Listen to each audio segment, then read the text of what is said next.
वो उस जमाने में जो त्याग किया वो अलग है, और इस जमाने का अलग। ये त्याग इस जमाने का बहुत ही उच्च कोटि का, प्रशंसनीय और आदर्शपूर्ण वो त्याग और था। अब त्याग, उस त्याग की अलग क्रिया थी, अब के त्याग की अलग। वो वक्त बलिष्ठ था, ये वक्त जर्जर।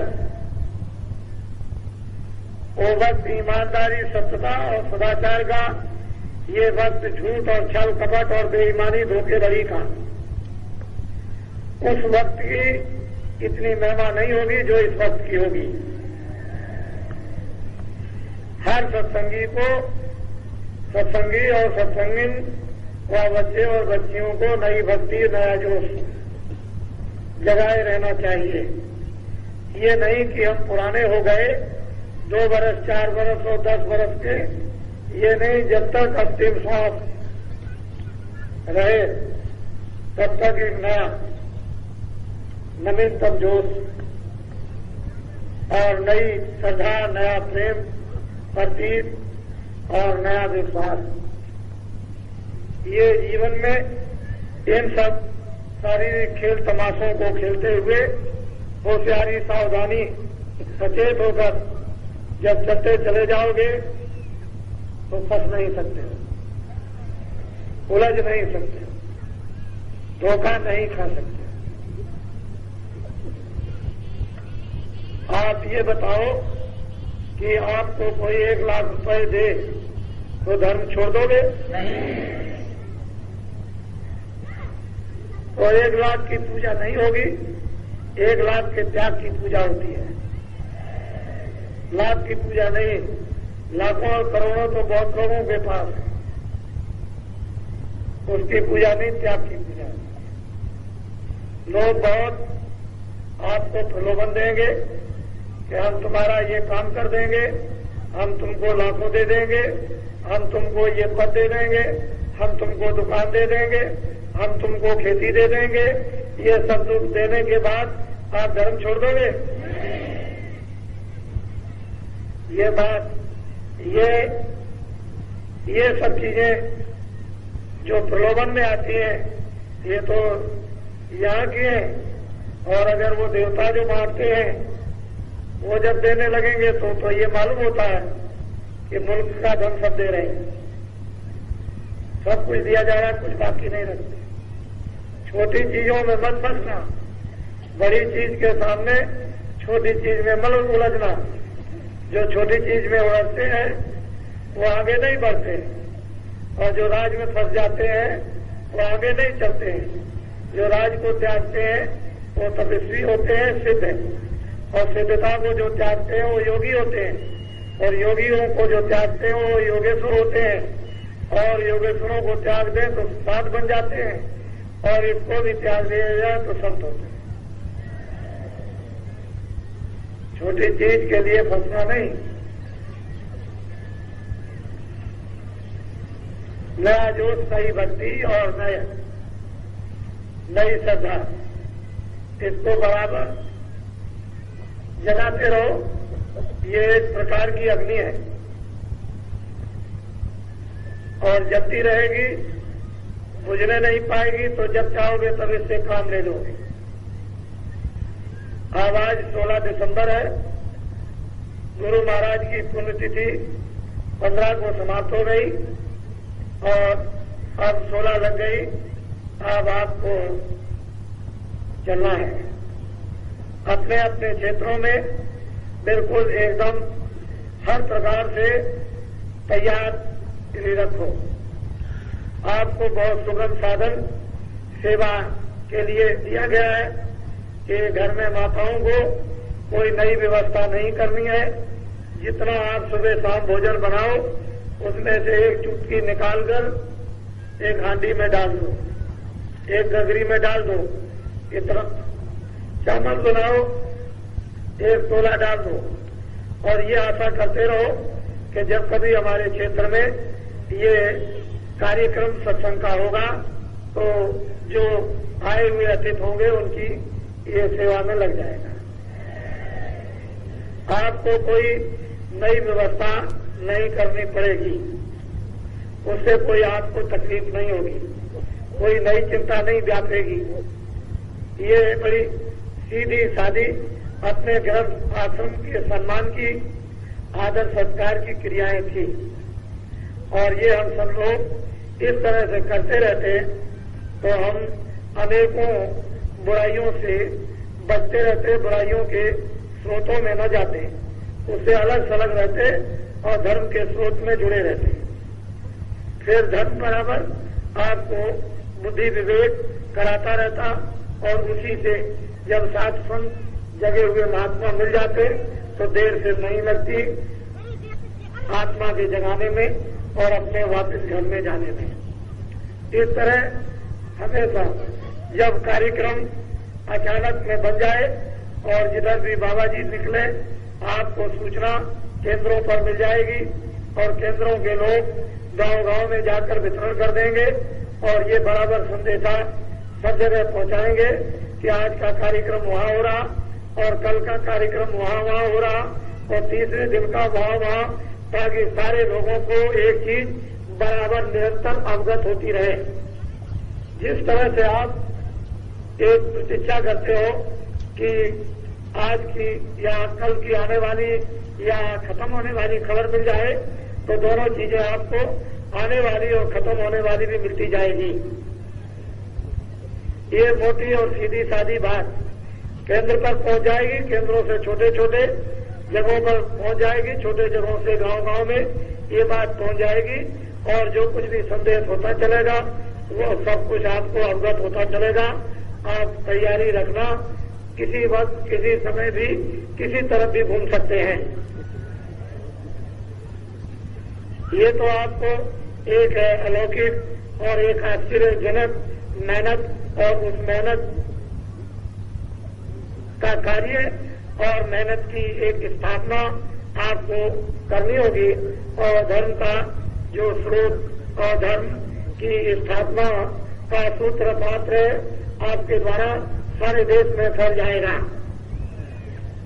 आप काम में लग जाओ, इसलिए कोई आपको धोखा क्यों नहीं दे सकता है कि मेहनत गाड़ी कमाई पर ही आप आधारित रहो और इससे ज्यादा और क्या हो सकता है कि आपने उस प्रलोभन को एक चिता रूप में जलाने के लिए तो आपने ये बोरा पहरी दिया है।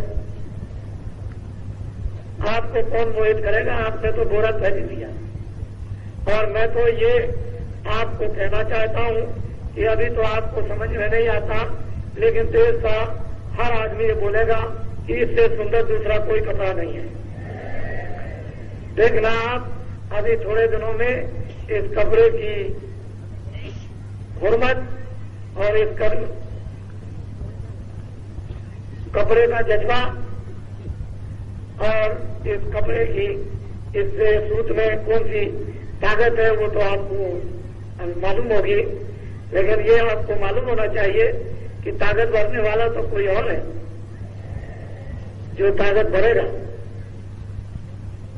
तो आप अपने अपने क्षेत्रों में जाएंगे और तैयारी जल्दी अपने अपने करके रखेंगे। देवियां भी बिल्कुल सतर्क होकर वो भी अपने गांव में एक देवी हो, वो गांव में पूरा ये धनुरा पीठ रखे। देवियों को भी मेहनत करना है, क्योंकि देवियां ज्यादा यदि परेशान इसलिए है कि उनके पास अच्छे बच्चे कच्चे और घर के कामकाज और मोटी मेहनत परिश्रम बाहर और अंदर का होता है, तो उनके ऊपर ज्यादा बोझा, उस बोझे को से थोड़ा हल्का और विश्राम पाने के लिए उनको भी इसमें मेहनत करनी, जिससे कि उनके द्वारा भी एक काम होता चले और वो भी एक स्थापना अनिवार्य और जरूरी है। तो देवियों को भी पीछे नहीं हटना, पुरुषों को भी पीछे नहीं हटना, बच्चे और बच्चियों को भी पीछे नहीं मुड़ना, आगे चलना है। आगे चलने वाले ही आगे हो जाते हैं, आगे चलने वाले ही निकल जाते हैं और जो आगे चल जाते हैं वो सड़क बना जाते हैं। हजारों लाखों करोड़ों लोग वो सड़क का लाभ उठाते हैं। आनंद और आराम लेते और करते हैं। तो दोनों के लिए ये बातें लोगों के समझ आ रही हैं और आपको ये पैगाम जिसके लिए जोर दिया जा रहा है संदेशा, वो तो आपको आपके द्वारा हाथ बनाकर, आंखें बनाकर, कान बनाकर, मुखारबिंद बनाकर ये तो काम लेना ही पड़ेगा। और ये सोचो कि मैं छूट जाऊंगा या किसी तरह से बच जाऊंगा, तो बाबा जी के जाल से आप बच नहीं सकते। तो आप हंसी खुशी से कोई काम कर डालो, वो बहुत अच्छा होगा और मजबूरी से नहीं। वैसे तो मजबूरी से भी करना पड़ेगा, लेकिन हंसी खुशी से। जैसे लोग बहुत काम नहीं करना चाहते हैं, लेकिन समाज परिवार की मजबूरी से उस काम को करते हैं। हालांकि काम वो करना चाहिए था, पर विवश होकर के करते हैं। ये काम आपको करना चाहिए था, काम तो आपका था, लेकिन आप अपने काम को विवश होगा मजबूरी में उसको। लेकिन जब मजबूरी का स्थान खत्म हो जाएगा तो फिर स्वेच्छा से उसी काम को आप करने लगोगे। तो दोनों तरह से ये काम होना है। अब मैं आपको सत्संग सुनाऊंगा और जो लोग नामदान नए लोग आए हुए लेना चाहते हैं उनको भी नामदान दे दिया जाएगा। आप हमारी भाषा को, हमारे विचारों को, हमारे लक्ष्य को आप समझने की हमेशा कोशिश करते रहो कि बाबा जी का उद्देश्य क्या है, बाबा जी चाहते क्या है और वो किसके लिए क्या चाहते हैं, किसके लिए क्या करना चाहते हैं और उनका काम क्या है। अगर आप इसको अपने ध्यान में रखते रहोगे बराबर हर काम के साथ, तो कभी विचलित हो धोखा नहीं खा सकते। ना आप विचलित हो सकते हो ना धोखा खा सकते। लेकिन जब आप हमारे उद्देश्य और काम को आप भूल जाओगे, विचार करना भी और करना भी, तो धोखा खा जाओगे। इसलिए इतने दिनों की मेहनत, इतने दिनों का संदेश, और वो मैं जानता हूं कि आपके पास जमा है, लेकिन उसका उपयोग आप इसलिए नहीं कर पा रहे थे कि आपको तरीका मालूम नहीं था। जमा तो किया गया, लेकिन वितरण करने का तरीका नहीं था। और जब वो तरीका वितरण का जमा किए हुए सामान का मिल जाता है तो उसको बड़ी खूबी के साथ, तरतीब के साथ उसको जब वितरण करते हो तो वो सबके पास पहुंच जाता है और सबका भला और सबका लाभ उसमें होता है। आप हर उद्देश्यों को बहुत ही ध्यान से, बुराई अपनी जगह, अच्छाई अपनी जगह, इंद्रियों का, 10 इंद्रियों का कर्म अपनी जगह है, आत्मा की क्रिया। इंद्रियों की वासनाओं का स्थान अलग है और आत्मा जहां बैठी है उसकी चेतनता, उसका प्रकाश अलग है। मोटी चीजें हैं और ये क्रियाएं इंद्रियों द्वारा शरीर की इसलिए सुरक्षा के लिए किया जाता है कि जीवात्मा बैठी है, अगर शरीर ठीक नहीं रहेगा तो ये भी रोएगी। उस को रोने से बचाने के लिए इस शरीर को मुख्य लक्ष्य के लिए स्वस्थ रखा जाता है कि ये शरीर स्वस्थ रहे और हम लोग उस साधना के द्वारा जीवात्मा को जगाकर इससे छुटकारा कर लें। और शरीर के द्वारा ही जीवात्मा का जब ही छुटकारा हो सकता है जब शरीर स्वस्थ रहे और महापुरुषों की कृपा और द्वार और दरवाजा रास्ता मिल जाए, वेद हम पा जाए, तब तो ठीक है। वेद नहीं मिले, महापुरुष की कृपा न हो, द्वार दरवाजा न मिले, तो शरीर बहुत लोगों के स्वस्थ होंगे और शरीर स्वस्थ है उसका लाभ ही क्या। वो तो जानवरों की तरह से पेट भरना और सो जाना और दुनिया में आए उसका भी कुछ ज्ञान नहीं, चलेगा उसका भी कोई ज्ञान। तो ऐसी जिंदगी किसी काम की नहीं। मनो शरीर ये भाग से मिला है, इसके लिए अभी तक किसी किताब ने और किसी महात्मा ने नहीं कहा। मैंने इसका ढंढोरा आपके बिल्कुल स्पष्ट से जागृत विवेक में पीटा है कि मनुष्य शरीर एक किराए का मकान है। ये मकान आपको दिया गया अच्छे बुरे काम करने के लिए, पूरा अधिकार आजादी दी है, अच्छा और बुरा सब कर सकते हो, लेकिन उसका कर्म आपके हाथ में भोगना नहीं, वो दूसरे के हाथ में है। उसका आपको इंसाफ जब कर देगा तो भोगना आपको पड़ेगा। कर्म करने में स्वतंत्र, फल भोगने में स्वतंत्र। इसलिए किराए के मकान से वो काम करना चाहिए जो हर तरह का लाभ उस जीवात्मा को, सूरत को। तो ये और किसी ने इस आसानी और सरलता से लोगों के कानों में ढलोरा नहीं पूछा कि मकान भाड़े का, ये मनुष्य शरीर किराए का, इसे आपको खाली करना है, और फिर ये जब खाली हो जाएगा तो ये माया की छाया है, इसे आपको जलाना है, और इससे संबंधित जो भी आप माया मानते हो वो सब यहाँ पड़ी रह जाएगी, उसमें से आपका कुछ भी हक नहीं। ना आपके साथ गया, ना उसने आपकी मदद की। आपके घर वाले जो माया के उस पर्दे में रहते हैं वो भी कुछ नहीं कर सकते। तो ये बात मोटी है, काम करना अपनी जगह है, और वो ज्ञान जो बुद्धि का उसको अपना उपयोग में ले लो, काम में ले लो, और इन कामों को अंतिम तक समाप्त करो और असली काम अपना बना लो। तो इसी समय में और इसी श्वास के अंदर आपको अपना काम इधर का उधर का सब बनाना है। छोड़ना कोई काम नहीं, छोड़ने का नहीं, काम बना लेना। इसलिए आपने सब कुछ देख लिया, जो आपको अब देखना है उसे देखना चाहिए। तो मैं अब सत्संग कुछ आपको सुनाऊंगा। ये भी सत्संग है, इसकी भी जरूरत और आवश्यकता है। वैसे आप आज से जाना प्रारंभ कर देंगे, और मैं ऐसा समझता हूं कि सब लोग जाए तो सुविधा सबको ट्रेन और बसों की नहीं मिल सकती है एकाएक, तो आगे पीछे आज और रात में सुबह जाएंगे, लेकिन सत्संग कल तक का है। कल के बाद सत्संग के विचार समझ जाएंगे, और एक जगह पर जो थोड़े लोग रह जाएंगे उनको सुना दिया जाएगा, और बाकी अब चलते चलो और उधर का अपना विचार मोड़ दो। उधर से इधर जाए, उधर से उधर चले जाए, और इधर से उधर, उधर से इधर, और दोनों को मोड़कर उधर अपने घर की तरफ चलना। तो घर में तो चलना ही पड़ेगा आपको। अब आपको कुछ सत्संग सुना दूं उस जीवात्मा के संबंध में, आपको सुना दिया जाए। आप जिस मनुष्य शरीर में बैठे हुए हो, ये तो 5 तत्वों का है, जल, पृथ्वी, अग्नि, वायु, आकाश। इनमें से कोई भी मसाला कम हो जाए तो शरीर अस्त व्यस्त हो जाएगा। जैसे आंख नहीं, पैर नहीं, हाथ नहीं, बुद्धि नहीं, पागलपन, कोई भी तत्व की कमी हो जाए, जल तत्व की, अग्नि तत्व की, वायु तत्व की, आकाश तत्व की, तो ये शून्य हो जाता है।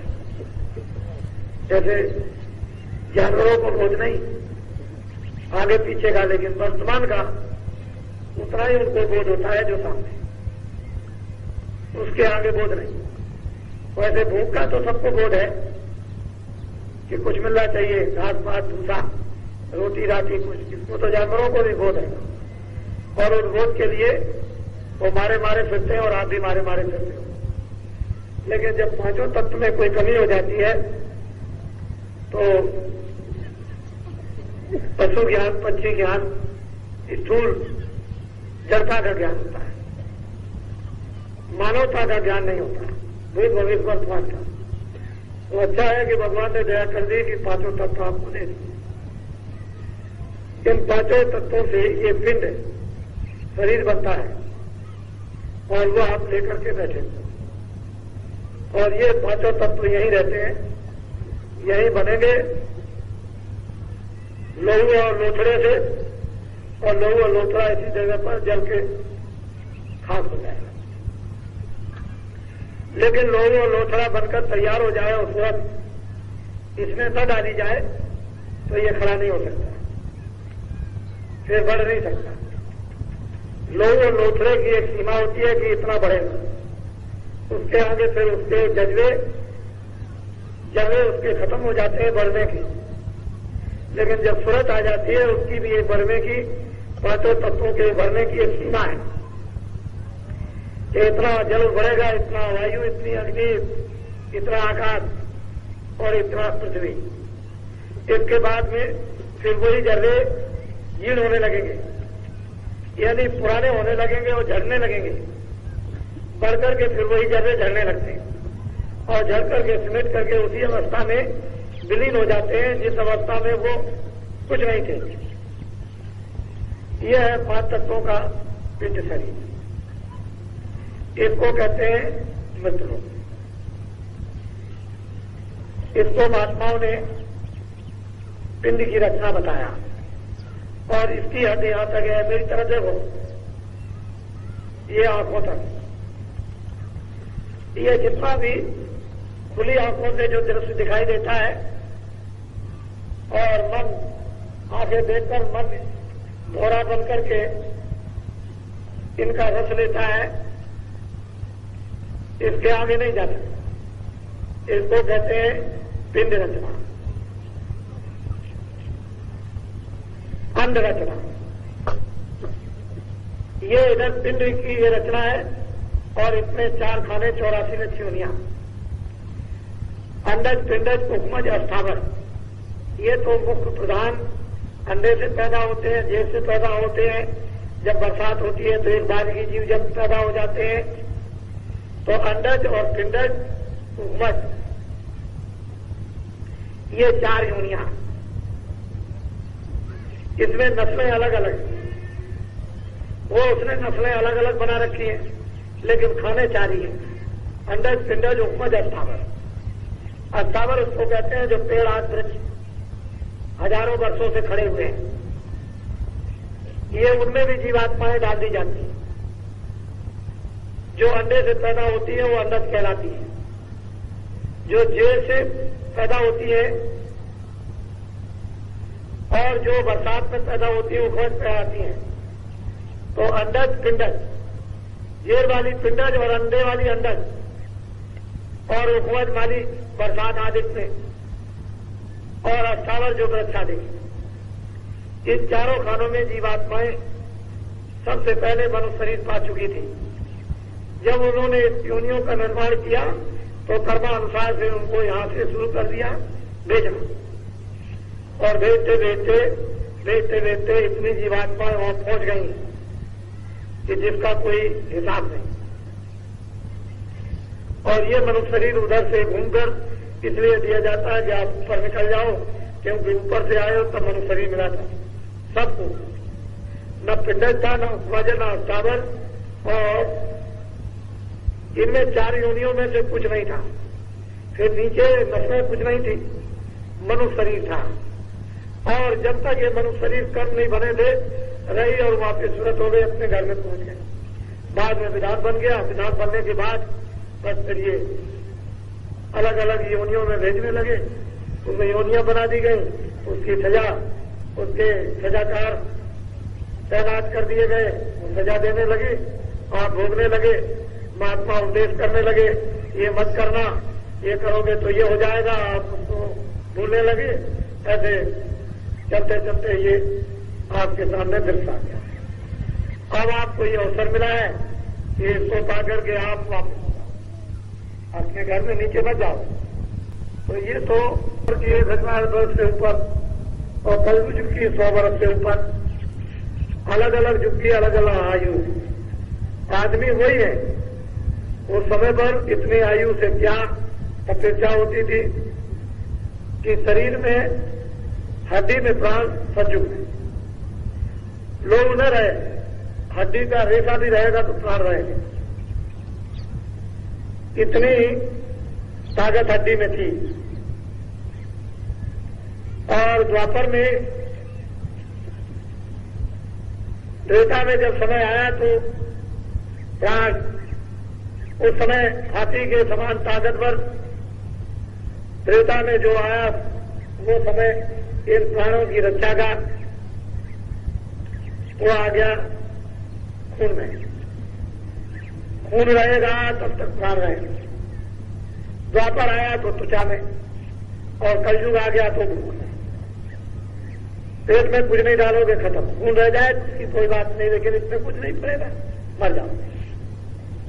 तो अलग अलग उसके भोग थे, अलग अलग उसकी ताकत थी, अलग अलग उसकी क्रिया थी, योग की, आत्मा के जगाने की, अलग अलग सब चीजें थी। अब कलयुग जब आया तो वो ताकत नहीं रह गई, वो क्रिया नहीं, द्वापर आया वो नहीं, त्रेता वो भी नहीं, कलयुग में अब तो प्राण जो है वो तो अन्न में, अन्न मिलेगा तो प्राण रहेगा या नहीं। तो कलयुग में प्रधानता अन्न की, इसलिए अन्न को सेवन कर लो उतना जितनी जरूरत है, और जीवात्मा को उसी अन्न की रक्षा से जीवात्मा को जगा लो। बस इतना ही आपको। लेकिन जितनी जल्दी जीवात्मा कलयुग में जग जाएगी और युगों में नहीं, और युगों को यह अधिकार नहीं था। कलयुग में जीवों को अधिकार बड़ा सरल मिल गया, बड़ा आसान मिल गया, बड़ा सीधा मिल गया, और चाहे जितना भी तुमने किया हो पापों को भस्म करने का मिल गया। ये सब कुछ कलयुग में संतों को उस सत्पुरुष ने पूरे अधिकार दे रखे हैं। जरा से भी उनके अधिकार में कोई कमी नहीं। ऐसा समझिए कि उनके पास में समुद्र है, अगर वो भी कहे तो कुछ नहीं, पूरा अधिकार उनको दे रखा है इस कलयुग में। इसलिए उनकी कृपा और उनकी दया तिलमात्र जर्रे मात्र भी अगर मिल जाए तो पलक के मारते इधर से उधर कुछ का कुछ हो जाओ। तो ये तो आपकी गति, ये तो ये पिंड, ये आंखों की हद तक, इसके आगे नहीं। अब जब सूरज यहां से जरा सा ऊपर वो खिसकी ऊपर, इस शरीर का भाग जब जीवात्मा के प्रकाश का खिंचकर आया तो ये सब उंगलियों की नसें चटकती हैं। यानी उससे पूछो जब जाने का होता है तो कहता है ये टूट गया, बर्दाश्त नहीं होता, इतना रोता है, इतना चिल्लाता है कि टूट रहा है, चट चट करता है। लकड़ी भी इतना आवाज नहीं करेगी जो उसको सुनाई देता, फिर ये चटकता, इधर से ये गांठें चट चट बोलती हैं और ये लुंज हो जाता है क्योंकि नीचे से भात खिंचा। तो जब सूरज के प्रकाश का भात इधर नहीं रहेगा तो ये लुंज हो जाएगा। आपने देखा है जो बच्चे पोलियो हो जाता है तो नीचे प्रकाश काम नहीं करता नसों में, तो फिर वो कुछ नहीं है, इस तरह से हो जाता है। अगर नसों में प्रकाश सीधा जाने लगे तो वो खड़ा हो जाए और भागने लगे। तो जब भाग खिंचता है तो कुछ आप इस तरह ऊपर आएंगे तो यहाँ कमर ये टूट जाएगी, यहाँ से फिर नहीं उठ सकते, सीधे नहीं हो सकते, ये इधर से खिंचेगा। तो गुदा चक्र का भाग इंद्री द्वार में इंद्री चक्र का भाग खिंचा, तो नाभि कमल में नाभि कमल का भाग खिंचा तो यहाँ हृदय में आता है। जब यहाँ आने लगा तो दिल धड़कने लगा और सुध-बुध विसरने लगी, क्योंकि मन बैठ करके यहाँ काम करता है और सूरज बैठ करके यहाँ काम करती है। तो दो प्रकार का मन है, एक तो पिंडी मन और एक ब्रह्मांडी मन। तो ब्रह्मांडी मन का स्थान ये और पिंडी मन का स्थान ये। यहाँ से संकल्प विकल्प शोभ गम रंज खुशी वो यहाँ इस जगत की यहाँ होती रहती है। यहाँ मन काम करता है संकल्प विकल्प का, सुख और दुख का, और यहाँ ये ब्रह्मांडी मन अगर ये निर्मल हो जाए और यहाँ आ जाए शुद्ध मन तो ब्रह्मांड का काम करने लगे। तो उसमें मन में संकल्प विकल्प की शक्ति आने लगे, और जब संकल्प विकल्प की शक्ति आए तो फिर क्या है, कुछ भी संकल्प करके कर सकता है। कोई ऐसी चीज नहीं जो संकल्प से ना हो, संकल्प से ही तो ये सब कुछ तैयार हुआ। जब इधर से भाव खिंचा तो ये बस जगत भूलने लगे। अब बहुत लोग चिल्लाते हैं कि भाई सुन लो, कुछ सुन लो, कुछ सुन लो, कुछ कह दो, लेकिन अब कुछ नहीं, सब विसर्जन। अंग्रेजी हिंदी भाई बंद कुटुंब परिवार साहब देखना सुनना ये सब जैसे ही यहाँ से खिंच कर गया है बस। फिर लोग चिल्लाने लगे कि सांस खिंच गया, तो नर नारी खिंच गई, उसकी हवा खिंच गई, अब नहीं है, अब कुछ नहीं है, बस मतलब ये। और वो खिंच करके जब यहाँ आता इधर से, जब यहाँ आ गया तो यहाँ उसका समूह बन जाता है। बस अगर मान लो साधना की है तब तो कोई बात नहीं, तब तो कोई तकलीफ की किसी तरह की कोई बात नहीं। साधना नहीं की तो यही वो खड़े हो जाते हैं आकर सिपाही और कहते हैं चलो। आवाज तो देते हैं उस समय, वो तो सुनाई देती है, और जब खिंचाई करते हैं तो रूप उनका दिखाई देता है तो बड़ा भयानक खड़े हो जाते हैं और फिर ले जाते हैं। तो ऐसे नहीं कि ऐसे पकड़ के ले गए, शब्द होता है उधर उसको पकड़ने वाला एक शब्द है, तो वो शब्द में उधर से जोर की आवाज आती है ताकि कोई भी इधर बोलता रहे तो सुनाई न दे। इतनी आवाज अंदर से आती है, उसी में इस तरह से फंसा लेते हैं, खींच करके यहाँ ले आके। तो अब कुछ पता नहीं क्या हो रहा क्या नहीं हो रहा, इतनी आवाज अंदर प्रकट हो जाती है, उनकी आवाज कि आपको किसी की आवाज सुनाई नहीं देगी, चाहे जितना बोलते रहो तो कहते बहरा हो गया। बस यहाँ खेच करके ले आए, बस ये मृत्यु के मरने का, ये पिंड का आखिरी शिखर है। यहाँ आकर के समाप्ति हो जाती है सारे जगत के सारे ज्ञान की, जगत के सारे तत्वों की यहाँ समाप्ति हो जाती, खत्म हो जाता। लेकिन अगर जागने में, अभ्यास में, साधना में, भजन में, सुमरन में तुम अपने प्रकाश को जब साधारण सहज जो उधर से आवाज आती है, नाम आता है, शब्द आता, उसको बराबर गौर से मन, बुद्धि और चित्त लगाकर उसको सुनो, और वो आवाज आती है तो धीरे से उसको पकड़ो, वो आवाज खींचती, और जब खींचेगी आवाज तो इधर से बाहर धीरे धीरे इधर का ध्यान हटकर जब उधर लग जाएगा तो अपने आप उधर की स्वाभाविक बात खींचने लगता है, इधर से भी खींचता है, इधर से सब खींचता है, तो ये सब शून्य होने लगता।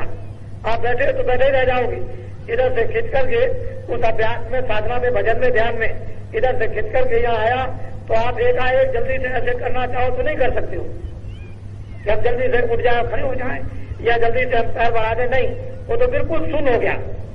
आप इधर से गति आपकी सिमटाव की स्वाभाविक आपने बनाई और सिमट करके यहाँ आया, यहाँ आकर के जब इधर आता है तो इधर कुछ उधर का दिखाई देने लगता है, अब उधर का पूर्ण ज्ञान होता चला जाता है उस तरफ का। तो ये अज्ञान, ये आपको उधर उस ज्ञान में बाधा नहीं पहुंचाते, नहीं तो बाधा पहुंचाने लगे। अब उधर में उधर के जाने वाली रिद्धियां सिद्धियां बाधा डालती, इधर कहाँ जा रहे हो, उधर कहाँ जा रहे हो, उधर लौट जाओ, ये करती है, वो सब करेगी, लेकिन आप उधर को जाने लगे, इधर फंस गए। अब जब उधर से लौट करके फिर वापिस आओ और आकर के उधर से यहाँ बैठे आकर, तो फिर सूरज का प्रकाश फिर तुम्हारे उसी कंठ कमल में और नाभि कमल में और हृदय कमल में, इंद्रिय द्वार में, फिर गुदा में होकर के फिर संचार। तो संचार करने की उसमें क्रिया इतनी तीव्र बन जाती है कि वो समेट लिया और फिर संचार कर दिया, समेट लिया और प्रकाश को फिर संचार कर दिया। तो सूरज के प्रकाश से ही ये मुर्दा हो जाता है और सूरज के प्रकाश से ये चेतन हो जाता है। जब प्रकाश सिमट गया तो मुर्दा, और जब प्रकाश फैल गया तो चेतन हो गया। तो जीवित मृतक हो रहो, भजन ऐसा करो, सूरज को शब्द के साथ ऐसा जोड़ो कि जीवित मृतक हो रहो है। साथ को प्रेमियों कि तुम पकड़कर ऊपर की तरफ ऐसे चढ़ जाओ कि तुम्हारा सारा भाग ये सूरज का शरीर में फैला हुआ सिमट कर ऊपर आ जाए और जीवित मृतक हो जाओ। तजो खलक की आंख, फिर कोई खलक की आंख नहीं रहती, फिर ये तो कुछ है ही नहीं, ये तो कूड़ा है, कचरा है, बदबूदार है। फिर तजो समरस रक्षक सत मत पावे दुखदार। फिर दुख का क्या काम, वो तो जितना दुख है वो यहाँ तक है, और जब यहाँ से ऊपर निकल गए तो दुख का क्या काम हुआ। वहां न पाप न पुण्य, उधर ये जाते नहीं है, उधर ये कुछ भी नहीं, न कोई दफ्तर है, न कोई कपड़ा, न आप पेशाब करोगे, न टट्टी करोगे, न स्नान करोगे, ये कोई रगड़ा झगड़ा नहीं है किसी तरह का भी। ये पिंड का इस क्रिया का 5 तत्वों की कोई झगड़ा नहीं। अब इन आंखों के ऊपर में लिंग क्रिया 17 तत्वों की प्राप्त हो जाती है। 10 इंद्रिया, चतुसंताकरण, मन बुद्धि चित्त अहंकार और 3 गुण, रजोगुण तमोगुण सत्वगुण। अब इस अंड रचना में वो शरीर, वो आवरण है, लेकिन ये स्थूल था, वो इससे और बारीक हो गया। और वो आवरण 17 तत्वों का, वो भी एक कपड़ा है, उसमें भी सूरज जो है वो बंद है। उस कपड़े की, उस लिंग शरीर की एक हदबंदी है कि इतनी दूर तक इतने लोगों में ये लिंग शरीर घूमेगा। जहां तक उसने लिंग लोक के शरीर बना रखे हैं, जहां आकाश बनाया, वहां तक पूरा विचरण कीजिए, जाइए और आइए, जाइए और आइए, वहां देखिए। और उसमें एक लोक में कितने कितने लोग यहाँ बना रखे, 14 भवन और 14 तबक। तो वहां तक आप बराबर रहे और उसमें वो आनंद नहीं लेते रहे, वहां दुख का कोई काम नहीं है। तो 10 इंद्रिया, चतुसंताकरण, मन बुद्धि चित्त अहंकार, रजोगुण तमोगुण सतोगुण, ये 17 तत्वों का एक लिंग शरीर, 5 तत्वों का एक पिंड शरीर। और इसके ऊपर में जब आप ऊपर चलेंगे सहज जल कमल की तरफ, तो वहां 9 तत्वों का शरीर है। आद्या महाशक्ति के दर्शन करने के बाद ये शुरू हो जाता है। वो आद्या महाशक्ति है जो निरंजन भगवान की आगामी है, और उसके ऊपर में वो 9 तत्वों का शरीर, उसको कहते हैं ब्रह्मांड। ब्रह्मांड लोग, अंड और पिंड और ब्रह्मांड, वहां पर मन, बुद्ध और चित्त, शब्द स्पर्श रूप रसगंध, मन, बुद्ध, चित्त और अहंकार, ये 9 तत्वों का शरीर। मन, बुद्धि और चित्त और अहंकार और शब्द स्पर्श रूप रसगंध, ये 5 तत्वों का शरीर। इस स्थूल शरीर में फल, दूध, घी, अनाज का आहार, लिंग शरीर में 7 तत्वों के उस लोक में सुगंधी बरसती है। ऊपर से वर्षा होती है, फूल, देवता जैसे हवाई जहाज पर चढ़ते हो, ये तो कुछ नहीं, उस पर बैठ करके चले जा रहे हैं, आसमान से इतना फूल गिराते हैं जैसे कि सारे देश में एक बार की वर्षा कर दी, संपूर्ण देश में, और वहां उन फूलों में से पिचकारियां निकलती है सुगंधी की, सुगंधी। इस तरह से सूरज उस सुगंधी को लेती है, वो भोजन नहीं कर सकती है, दूध की सुगंधी। 7 तत्वों के शरीर में सुगंधी के आहार से जीवित रहते हैं सब। वहां सुगंधी वहां मिलना बंद हो जाए तो क्षणों में वहां कोई नहीं रह सकता। यहां भोजन बंद हो जाए तो आप नहीं रह सकते। इसके 9 तत्वों के शरीर में जब सहजल कमल में पहुंच जाएंगे और निरंजन भगवान का साक्षात, निरंजन भगवान के बीच में गुरु विराजमान है, क्योंकि वहां गुरु नहीं रहेंगे तो जाने नहीं देंगे, वहां गुरु मौजूद है। वो रास्ता ऐसे किसी को देते नहीं है, और उन्होंने अपना मुखारबिंद बंद कर रखा। जब गुरु इधर से ले जाते हैं और कहते हैं दरवाजा खोल दीजिए, तो दरवाजा खोलते हैं मुख, तो जब अंदर जाते हैं तो गोस्वामी जी महाराज कहते हैं मोह विलोक राम मुस्काई, बेसत तुरंत गयो मुखवाई। उधर माज अंडज राया देखूं कहो ब्रह्मांड में खाया। उधर बहुत बहुत प्रकार के ब्रह्मांड दिखाई देते हैं। तो 9 तत्वों के शरीर में जो जीवात्मा बंद है, उसका एकमात्र आहार नूर, नूर कहते हैं प्रकाश। अब सुगंधी नहीं, सुगंधी से वो जीवित नहीं रहेगी, 9 तत्वों के शरीर में प्रकाश से जीवित रहेगी।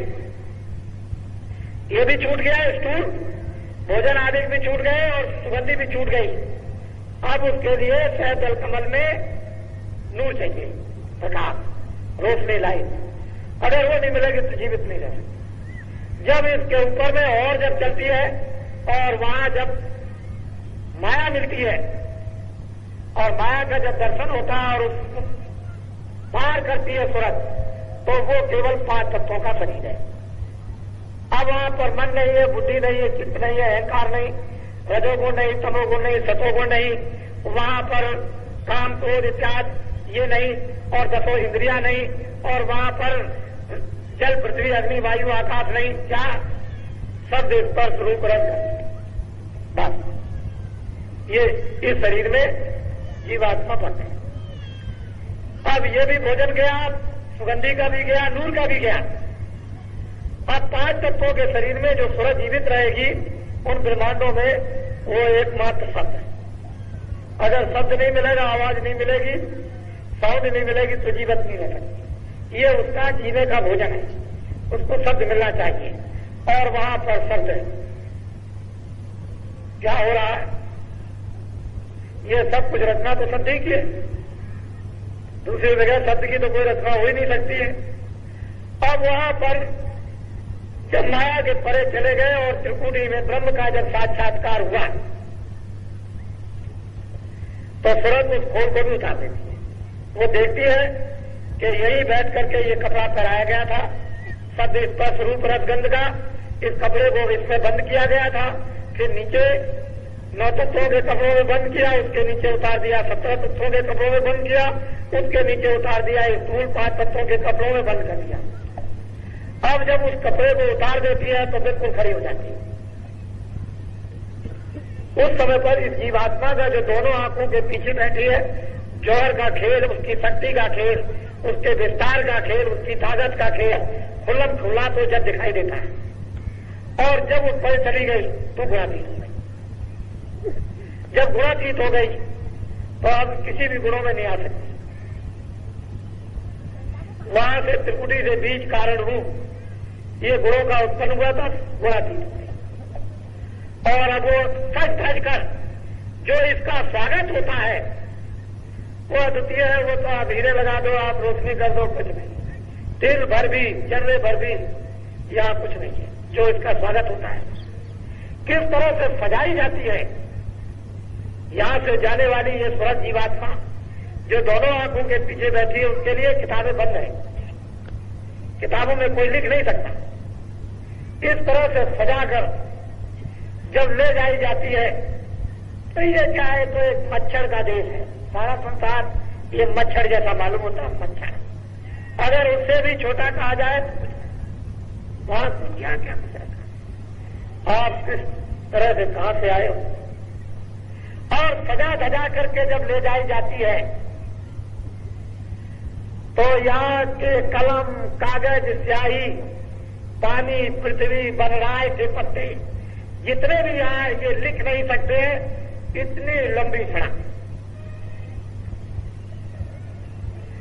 और यहाँ की घास को ऐसे सूरज लगा दिए जाएं तो वह एक एक डालियों पर सूरज लगे।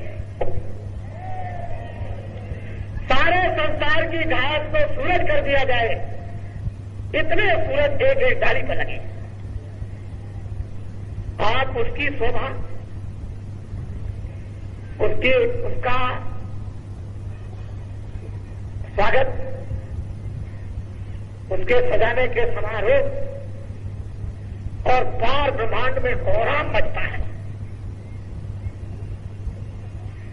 किस तरह का कोहराम, मोटा अठारी चमकते हुए मालूम होते हैं कि खरबों मीलों के लंबे उस पर खड़े होकर के जो देखते हैं और वहां जो वर्षा करते हैं वो कोई पुष्पों की वर्षा नहीं, सूरज गिराते हैं। सूरज गिरते इस तरह से ऐसा स्वागत होता है। अरे तुम कहां पड़े हुए, तुमको क्या मालूम है कि बाबा जी क्या देने के लिए है? तुमको तो बस यही दुनियादारी, बस दुनियादारी तुमको हमेशा नजर आई और कुछ नहीं तुमको कुछ मिला। हम तो कुछ और तरह से तुम्हें बैठा भूखे फुसला फुसलूकर किसी तरह से बड़ी मुश्किल से ला सके, और अभी वही समझते रहे। तो आप अभी सत्संग को जानते नहीं है, आपने कभी ये बातें सुनी नहीं है, सुनने का कभी आपको आभास भी नहीं हुआ था। ऐसी किस्मत और तकदीर में लोगों के आए नहीं था। लेकिन ये तो पूर्व महात्माओं के संस्कार, उनकी दया के डाले हुए बीज बोया हुआ वो काम कर रहा है, उसने ये काम किया है। ये वो मैदान है जहां प्रकृति अपना जलवा दिखा रही है और इस सृष्टि के भार को उतारने के लिए जब महायोगेश्वरों को आना पड़ता है तो गुणातीत के ऊपर प्रकृति लोक है, ऊपर में पुरुष है और नीचे प्रकृति। उस प्रकृति लोक से जो आत्माएं आती है वो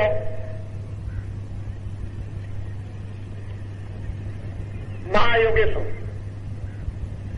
और त्रिपुटी के नीचे माया है, ऊपर में ब्रह्म है,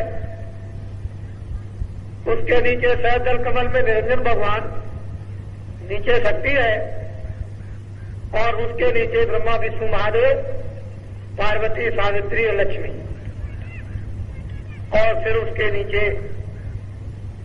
चले आइए तो देवी देवता, रिद्धियां सिद्धियां, उसके नीचे आंखों के बीचों बीच में बैठ के नीचे उतर जाइए तो ये सब कुछ है। इससे नीचे उतर जाइए तो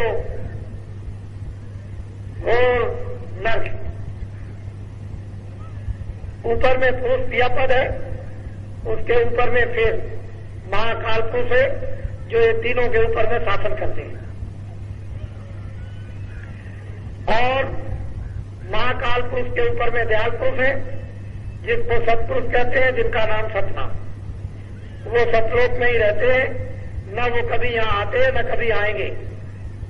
जैसे पहले थे अब भी हैं और भविष्य में भी वही रहेंगे, और तुम्हारे सबके वही सच्चे पिता हैं।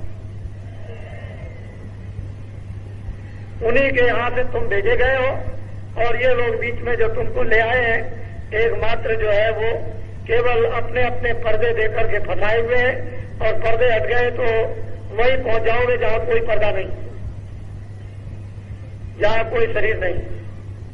और उसके लिए सहयोग चाहिए उन संतों का जो वहां आते और जाते हैं।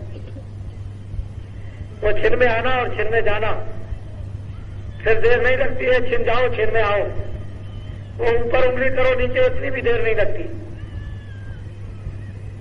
ये मनुष्य रूपी मकान में बैठ करके जीवात्मा को, सूरत को गति प्राप्त हो जाती है, लेकिन ये कब जब महापुरुषों की दया और शक्ति, ज्ञान और हर प्रकार का बल प्राप्त हो जाएगा, और जो हमने किया वो खत्म हो जाएंगे। क्या अच्छे बुरे कर्म। तो आप लोग थक गए होंगे, क्योंकि आप काफी किलोमीटर का सफर करके आए। बहुत लोगों ने अभी आए तो अपनी अपनी रुचि के अनुसार जो कुछ भी इस पेट को भरने के लिए कुछ रोटी वोटी बनाई होगी, वो भी कई लोगों ने अभी नहीं खा पाई। तो आप जो लोग जाने वाले हैं, अब जाने की तैयारी करें। आपको आज ही से ही सबको इजाजत है जाने की। जिसको जैसी जैसी सुविधा प्राप्त होती जाए, जिन जिन साधनों के द्वारा, उनके द्वारा आप चलते जाए। अब रह गया जाते समय में मिलने की बात, तो अंदर वहां पर बैठने की जगह है, वहां आकर के मैं वहां रहूंगा, तो आप बराबर मिल के जा सकते हैं। क्योंकि ये तो मैं जानता हूं कि बगैर मिले हुए आप जाएंगे नहीं। तो वहां आप जो जाने वाले होंगे, वही मतलब ये है कि आते जाएं तो एकदम से सबको अवसर मिलता चला जाएगा। जो आज जाने वाले आज आ जाए, जो सुबह जाएंगे सुबह, या रात को जाएंगे रात को, या कल जाएंगे कल, लेकिन सत्संग कल भी होगा। जो अभी गाड़ियों से जाने के लिए तैयार हैं, उनको इजाजत है। अपने अपने प्रांतों में, क्षेत्रों में जाएं और काम करें, और बैठने की जरूरत नहीं है। और जो हमने काफिले की यात्रा में महाराष्ट्र में, गुजरात में, राजस्थान में, मध्य प्रदेश में जो नामदान दिया है, और जो लोग थोड़े बहुत सुमरन ध्यान भूल से या जान अनजान में ऊपर नीचे कर रहे हैं, लेकिन कर रहे हैं। कोई एक नाम लेता है, कोई कुछ करता है, कोई 2 मिनट करता है, कोई 4 मिनट करता है, लगे। और वो बीज बो दिया गया है, वो वक्त पर जब समय आएगा तो बीज जम जाएगा। आप लोग इसकी चिंता मत करें कि मैंने तमिलनाडु में, आंध्रा में और केरल में, और अभी मैंने इसी साल में आपके कर्नाटक में जो मेहनत की है, वो मेरी मेहनत व्यर्थ चली जाएगी, ऐसा नहीं होता है। मैंने इस साल में जब इधर से चला गया था, तो उन प्रांतों में, यानी दक्षिण भारत में बहुत बड़ा काम किया, और दक्षिण भारत के लोग आज भी ये बात याद कर रहे हैं। ऐसी बात नहीं है। पिछले काफिले उत्तर प्रदेश में, फिर आपके इधर में गुजरात और महाराष्ट्र, मध्य प्रदेश में निकले थे, और उन्होंने बहुत कुछ काम किया, और जितनी भी बातें हैं वो सब की सब उनको याद है। जब वक्त समय आ जाएगा तो ये अंदर में भंडार होता है, समय आता है, सब चीजें जो की याद आती चली जाती। बनने वाला होना चाहिए। अब आप लोग अपनी अपनी जगह पर तैयारी बिल्कुल हर प्रकार की रखें कि समय पर आ जाए, और मैं बता करके भी आऊंगा और अज्ञान में भी आऊंगा। ऐसा नहीं, मैं बता भी दूंगा और मैं कहीं कहीं नहीं भी बताऊंगा, और ऐसे खड़ा हो जाऊंगा और मैं देखूंगा आकर के, मैं कुछ अनुभव करूंगा, कुछ आपको देखूंगा और समझूंगा, और मैं सबसे मिलता हूं। ऐसी बात नहीं है। आप लोग अपने अपने क्षेत्रों में कोशिश इस बात की करो कि किसी कर्मचारी और अधिकारी को कोई छेड़ाछाड़ी मत करो, उनकी कोई बुराई मत करो, कोई जरूरत नहीं है। हम बुरे तो सब बुरे, और हम अच्छे तो सब अच्छे। मोटी बात, हमारी बुराई हो जाए, दूर हो जाएगी तो सबकी हो जाएगी। हमारी बुराई दूर नहीं तो सब में बुराई, हमें अच्छाई आ जाएगी तो सब में आ जाएगी। वो रास्ता अपनाना कि हम भी अच्छे हो जाए और फिर दूसरे भी अच्छे। हम भी अच्छे लगे, दूसरे भी अच्छे लगे। आप खुद अपने को अच्छे लगने लगोगे, जब आप स्वयं अच्छे लगोगे तो दूसरे भी अच्छे आपको लगने लगेंगे, और आपको वो अच्छे लगेंगे, उनको आप अच्छे लगोगे। इसलिए कोई बात ऐसी नहीं किसी प्रकार की, काम करो, देर अबेर से काम तो होगा ही, ऐसी बात नहीं है कि काम नहीं होगा। मोटी सीधी जो हमने मथुरा में आज हमने अलग अलग करके लोगों को जो तरह तरह का संदेश जो बराबर हमने चलते हुए मार्ग में दे दिया है, वो बहुत कुछ उनको दे दिया, समझा दिया है। इसलिए ये बातें आपको जब तक हजम नहीं होती थी, जब तक आप उसकी चर्चा नहीं करते थे, जब तक उसके लिए आप लालायत नहीं थे, जब तक आप में वो सजा नहीं आ रही थी, तब तक ये बातें आपके लिए ओझल थी। और जब वो चीज आप में आ जाएगी तो अभी आपके सामने आ जाती, तो सब आ जाएगी। ये जय गुरुदेव धर्म प्रचारक संस्था का ये धार्मिक नाम योग साधन का मेला है, का मेला ये मंदिर है। इसमें आप इतने लोग आकर के विराजमान हो, ये मंदिर है। इस मंदिर की स्थापना बहुत पहले हो चुकी थी, ये नहीं, इसको आपको याद करना चाहिए कि इस मंदिर की स्थापना उधर 64 में हो गई थी, और ये कार्यक्रम इधर 64 में ये होने लगा था, और इतने दिनों से ये कार्यक्रम वहां होता चला आ रहा। इसको भी आपको ध्यान में सबको रखना है कि ये ऐसा बड़ा कार्यक्रम हो, और ये 64 से यहाँ इस जंगल में होता आया हो, जहाँ इर्द गिर्द में कुछ भी नहीं थे। इस मार्ग में तो दिन में लोग रुट जाते थे, लेकिन उन लोगों में भी अब बड़ी कितनी सद्भावना परिवर्तन हो गया देखने वालों में, कि भाव में जो भी सद्भाव और भजन पूजन करने लगे और लोग श्रद्धा करने लगे। ये तो बहुत बड़ी बात है, छोटी बात नहीं है। तो ये भी आप इसको भी समझते रहे। जिंदगी ये किराए का घर है, जिंदगी ये किराए का घर है, एक न एक दिन बदलना पड़ेगा, एक न एक दिन बदलना पड़ेगा। मौत जब तुमको आवाज देगी, मौत जब तुमको आवाज देगी, घर से बाहर निकलना पड़ेगा, घर से बाहर निकलना पड़ेगा।